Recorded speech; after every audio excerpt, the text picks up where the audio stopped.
Sampurasun, selamat datang di Ruang Cerita bersama gua Fajar Surya Budiman. Sampurasun. Tahu gua. Iya ya.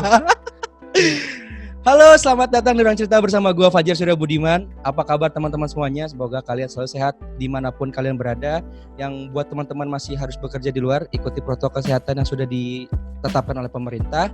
Bagi teman-teman yang masih mempunyai privilege kerja di rumah, tetap jaga kesehatan dan juga salam buat keluarga kalian tercinta dimanapun kalian berada. Di episode kali ini suatu kehormatan buat saya kedatangan beliau content creator, kemudian juga banyak menghasilkan film-film yang mungkin lu sudah pernah nonton salah satunya, dan terakhir alhamdulillah gue dikasih kepercayaan untuk waktu itu gue masih bersama dengan Pak Helmi. Pak Helmi membantu film terakhirnya beliau yaitu Bucin. Nah, kita akan bahas tuh apa itu bucin dan kenapa kok dia bucin. Nah. Dan gue sudah kedatangan oleh Andovi Delope. Halo, apa kabar? What's up, brother? Sehat? Baik, sehat, sangat sehat. Sumpah, gue udah lama banget terakhir ketemu dia itu di. Terakhir ketemu pas kita syuting film Bucin. Iya. Ya, pas Mas Helmi datang. Iya. Sama lu on set. Gua. Itu hari keempat syuting kalau nggak salah, hari keempat syutingnya on syuting. set. Ya. Nanti kita kasih bocoran. Boleh.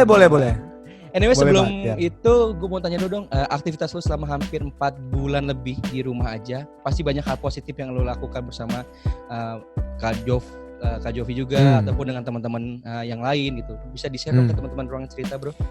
Ya, jujur di awal pandemi pas Maret itu gue bikin live stream baca KBBI. Iya, betul. Dimana gue membaca Kamus Besar Bahasa Indonesia sama 14 jam dan menggalang dana sebesar sekitar kurang lebih 240 juta rupiah. Wow. Keren banget. Itu pertama, dan gue jujur yang gue terapkan ketika masa pandemi adalah olahraga yang sangat teratur. Yes. Jadi gue ada schedule olahraga yang fix. Kalau gue nggak olahraga pas masa-masa pandemi ini, lumayan stres hidup gue. Jadi itu yang gue lakukan. Iya. Dan tentunya itu dan baru minggu-minggu kemarin kan sekarang kan tanggal berapa sekarang? Tanggal 26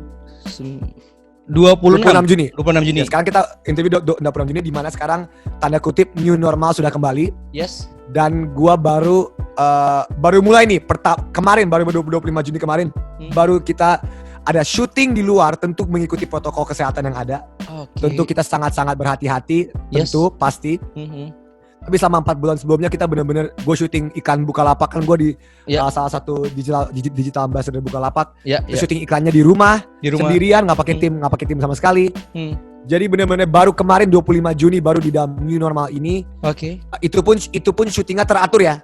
Masuk harus langsung hand sanitizer, langsung kumur mulut dengan betadine. Jadi pokoknya social distancing. Pokoknya itu benar-benar kita ikutin aturannya di new normal ini. Tapi selain itu tentunya gue sama Kajo berdiskusi sangat panjang di masa karantina ini. Tentu dengan berita yang keluar pada tanggal 24 Juni kemarin. Ya, benar. Dan tahun Skinny Indonesia 24. Dan gue sama Kajo memutuskan bahwa 1 tahun ke depan dari 24 Juni 2020 sampai 24 Juni 2021 akan menjadi tahun terakhir gue dan Kajo berkarya di Skinny Indonesia 24. Jadi itu kita ini bukan berat ya, bro? Pasti, bro. Itu bukan keputusan yang sangat, itu kita diskusi bolak-balik diskusi but we feel like it's the right decision. Jadi itu yang kita lakukan sama masa pandemi ini. Gue tahu lu mau ngobrol tentang masalah itu dengan detail, tapi gue jawab secara umum dulu apa yang gue lakukan di masa-masa pandemi ini. Oke. Anyway, gue kan kenal dekat dengan lo di salah satu filmnya Bucin gitu kan. Yang notabene juga lo sebelumnya juga pernah beberapa kali ikut mungkin memerankan juga film Modus waktu itu juga kan pernah kan. Nah, karena dasar lo untuk memproduce film Bucin dengan Chandra Leo juga dan Kak Jo juga itu kan. Itu kan kalau nggak salah koreksi kalau gue salah di tahun 2017 atau 2018 itu memang bucin, kata-kata bucin itu kan emang lu sering keluarkan di YouTube lu gitu kan. Dan pada akhirnya di 2019 itu diproduce untuk benar-benar serius untuk menjadi sebuah film lebar gitu. Jadi lu nggak bener tapi lu juga nggak salah. Koreksinya adalah gue sama Kajo ini. Pertama harus diluruskan bahwa produser film Bucin itu adalah Rapi Films. Rapi Film. Rapi Films adalah production house yang membuat Pengabdi Setan, membuat Hangout. Rapi Films dengan Pak Sunil Rapi sebagai produser utamanya. Okay. Kajo juga ikut, kakak gue juga ikut sebagai produser. Kajo juga sebagai penulis. Chandra Leo sebagai sutradara, gue sebagai pemain. Gue murni pemain.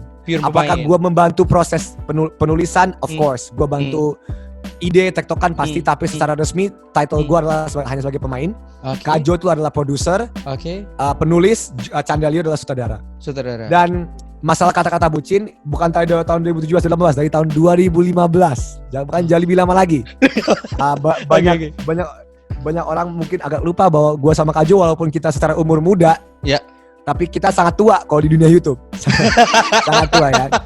Jadi di tahun 2015 gua sama Kajo bikin video bucin dengan teman-teman kita karena waktu itu Kajo itu kita selalu make fun of Kajo.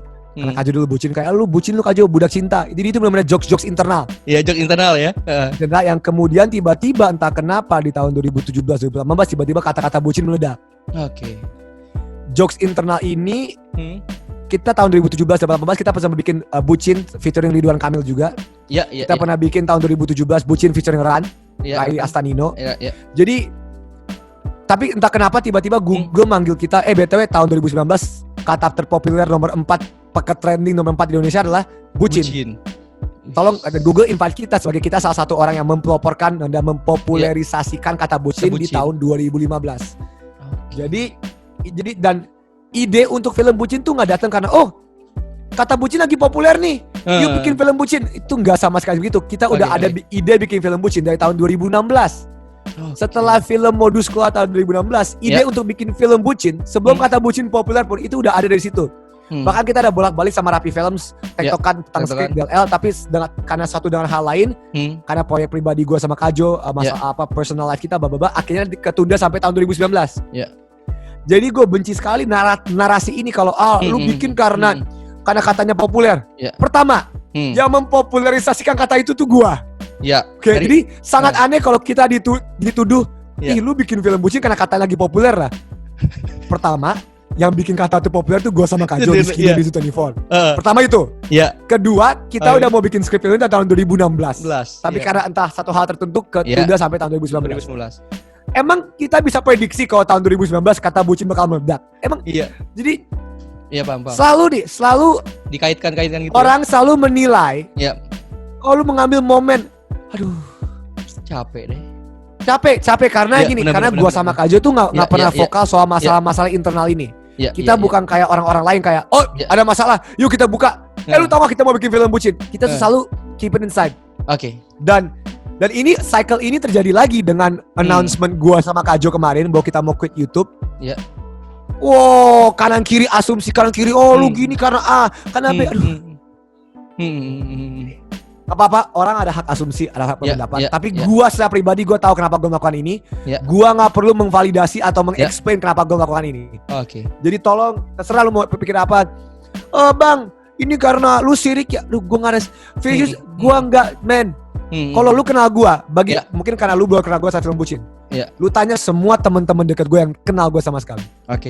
Gua adalah salah satu orang yang tidak peduli soal banyaknya views, komentar, subscribers, bla bla bla bla bla. Gua melakukan sesuatu karena gue emang suka aja dan gue percaya dan passionate akan hal tersebut. Hal-hal lain seperti itu, views, subscribe itu adalah bonus. Apakah gue bersyukur? Tentu. Gue nggak bilang gue kayak gue nggak peduli. Tentu gue peduli, man. Gue nggak munafik, tapi itu bukan hal utama dalam hidup gue. Yang pertama mungkin menurut lu itu menghasilkan karya ya, bro? Bisa gini. Yang pertama bagi gue adalah gini. Mungkin ini akan terdengar sangat egotistik, gue tau bahasanya. Egois. Gue dari dulu orangnya super keras kepala dan super selfish. Dari dulu. Apa maksudnya keras kepala dan super selfish? Gue selalu mau melakukan sesuatu yang membuat gue senang, tanpa merugikan orang lain. Tentu dong, lu boleh memikirkan diri sendiri tanpa merugikan. Bagi gue yang membuat gue senang dan yang membuat gue passionate adalah untuk mengikuti kata hati gue dan melakukan apa yang membuat gue pengen bangun pagi dan I want to do this. Dan semenjak bokap gue meninggal tahun lalu, rest in peace papa, tahun 2019 kemarin. Dan idola gue, seperti kalau bisa lihat di sini videonya, idola gue Kobe Bryant meninggal tanggal 26 Juni tahun ini. Gue sadar hidup ini sangat super pendek. Sangat. Gue nggak akan hidup dengan ekspektasi dan kemauan orang lain. I will live my life according to what I want, asal tidak merugikan orang lain.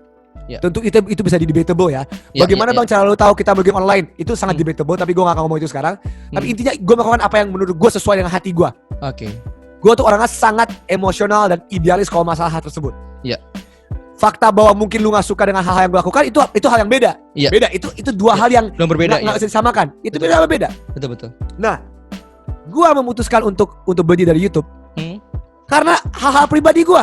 Orang-orang nggak tahu kan kalau gue sangat sedih ketika bokap gue meninggal. Orang-orang nggak tahu kan ketika Kobe Bryant meninggal, it shook my life. Orang-orang nggak tahu kan gue ada masalah hubungan pribadi gue.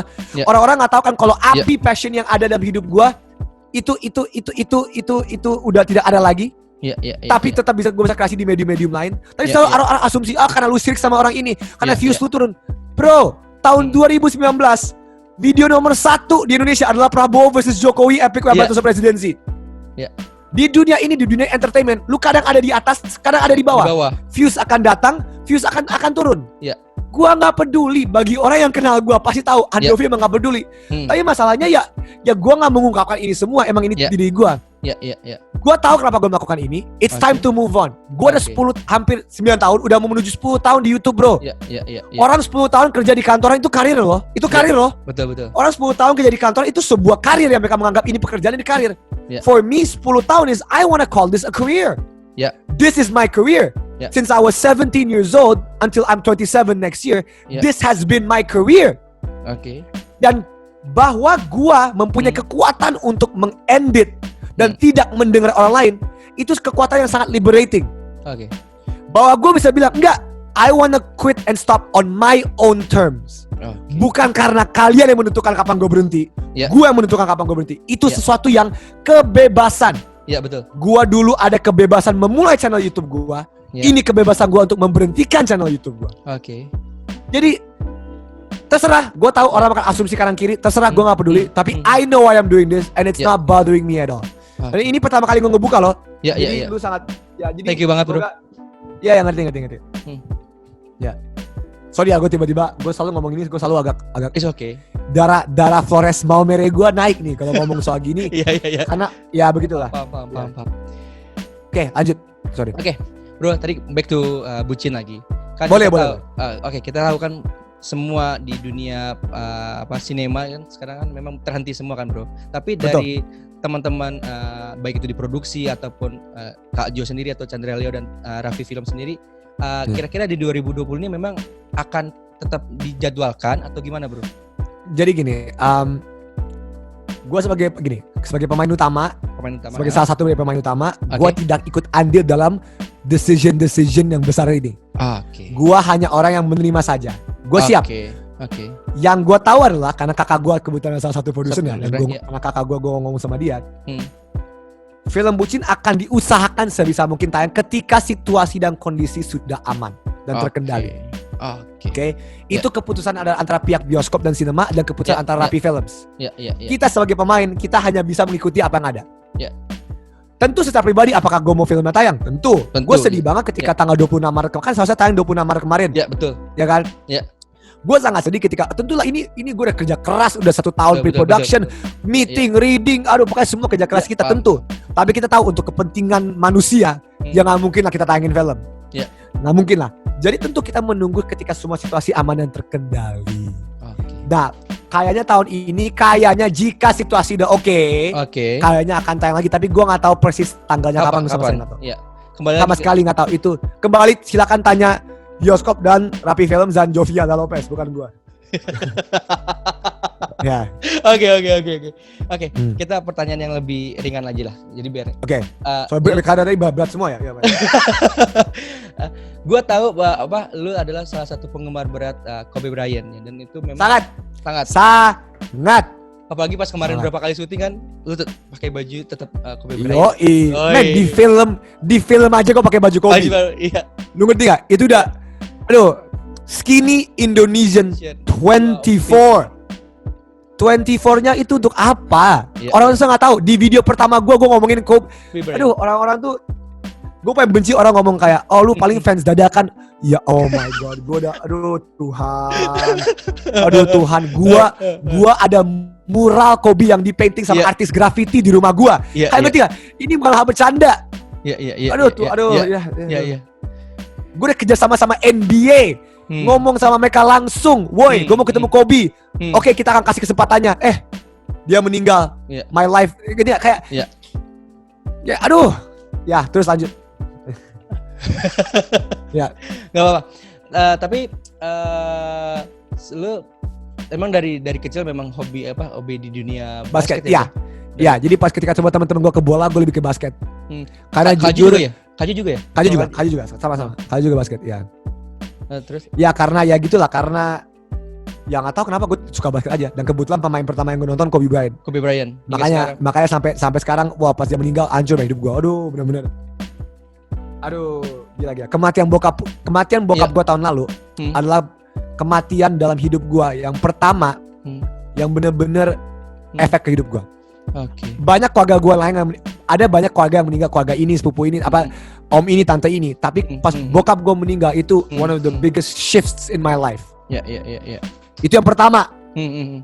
Dan ketika yang kedua pas Kobe Bryant meninggal awal tahun karena helicopter crash, gue bener-bener. Waduh, itu bener-bener. Terus banyak orang bakal ngomong, lebay lu Dov. Emang lu kenal dia, emang dia kenal lu. Gini ya. Gini ya.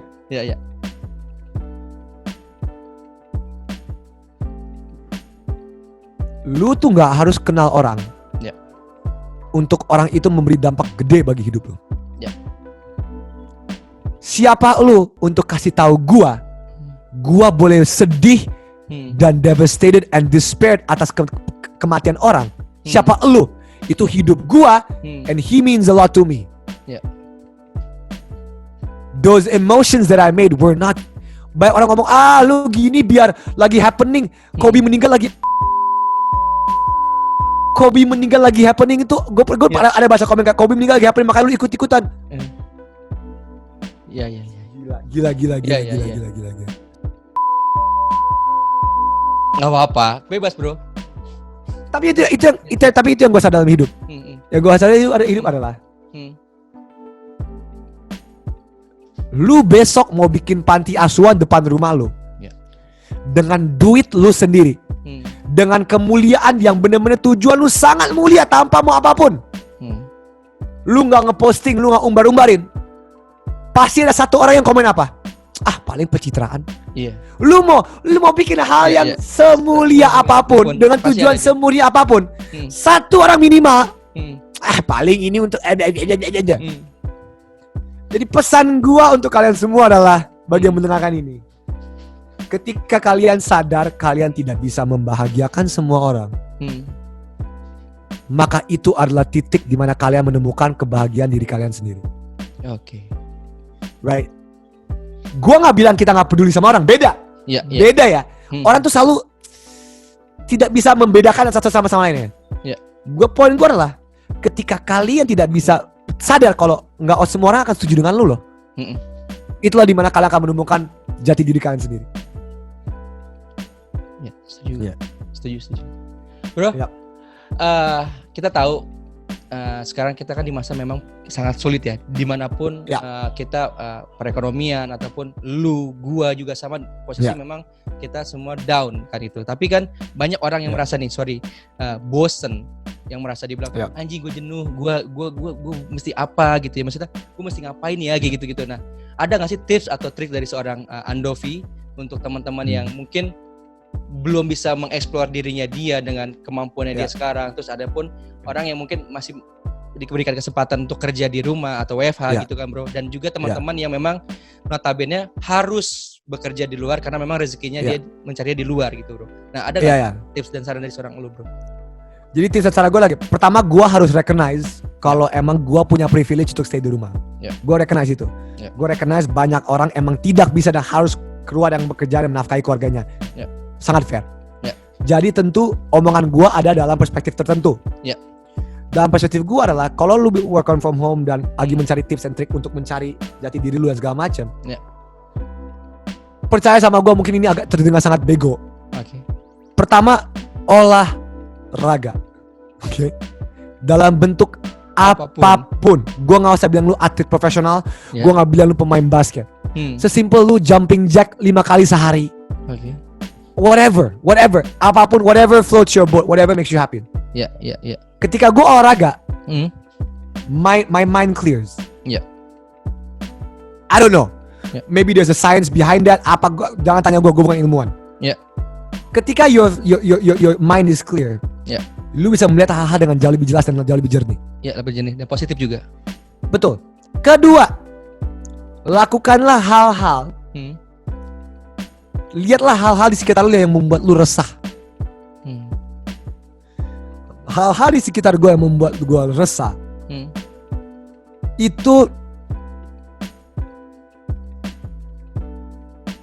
Itu bisa membuat fire dan passion dalam diri lu.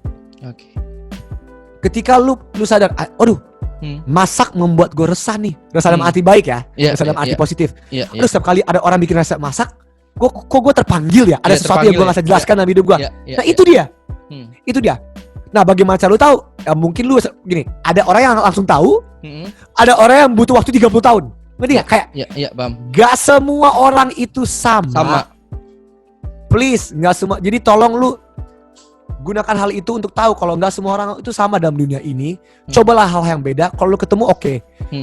Siapa yang tanya diri sendiri, gue tuh sukanya apa ya? Gue tuh apa yang membuat gue tergerak ya? Jadi itu dia. Kayak iya.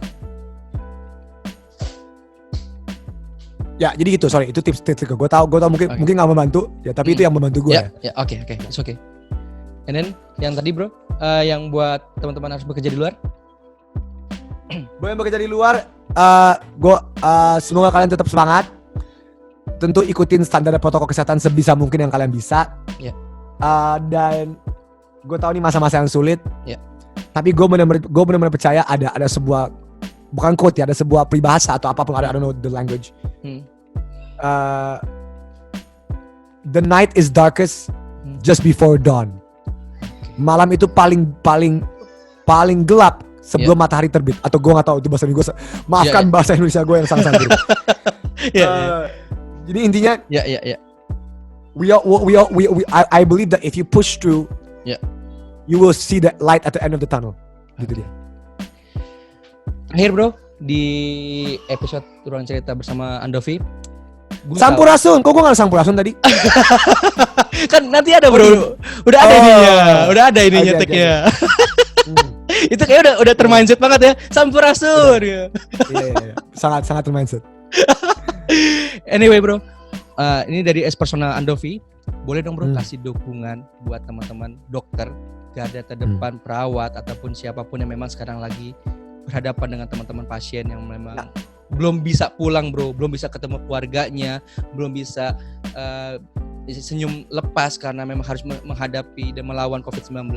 Dan kita yang di sini kan sangat berterima kasih banget lah buat mereka semua. Nah, ada nggak ucapan atau quotes ataupun say something for dokter, untuk tenaga medis lah intinya gitu bro. Gini. Ini sangat pribadi bagi gue karena kakak gue yang paling tua. Jadi gue ada kakak satu lagi kan, namanya Pasca Lopez. Pasca juga adalah tenaga medis. Dia adalah dokter. Kakak gue itu adalah dokter. Jadi gue tahu apa yang gini. Gue itu hidup pribadi dia. Jadi gue nggak mau buka dia ngapain aja. Itu privasi dia, hidup dia. Tapi gue tahu betapa susahnya masa-masa ini. Nah, apalagi kakak gue seorang dokter. Jadi menurut gue kalian adalah benar-benar the unsung heroes. Makanya kemarin gue baca KBBI, walaupun suara gue pasti jam ke-8 udah mau mati, tapi gue sadar kayak gue push through mentally karena gue tahu kayak ini uang yang digalangkan dana itu bukan untuk gue tapi untuk orang-orang yang membutuhkan, untuk APD, tenaga medis, apapun itulah. Nah jadi you guys are the real heroes. Terima kasih, gue sebagai rakyat terima kasih karena tanpa kalian mungkin things will go much worse than it is now. Jadi gue cuma mengucapkan terima kasih saja dan semoga kita bisa membantu, masyarakat bisa membantu dengan cara kita sendiri-sendiri. Tapi thank you guys are the real heroes. Thank you bro Andovi untuk waktunya. Oke brother, thank you banget untuk waktunya. Thank you so much ya. Good luck ya. Semoga podcast lu akan tumbuh besar dan semua banyak orang yang mendengar. Amin. Semoga tamu-tamunya juga memberi jawaban yang jawaban yang lu juga memberi pertanyaan yang bagus-bagus juga ya. Amin. Bro, yang penting jangan kapok untuk main di ruang cerita ya, bro. Pasti. Sampurasun. Anyway, sekali lagi thank you so much Andovi Da Lopez untuk waktunya. Thank you. Makasih. Bro. Thank you. Sampai ketemu. Dah.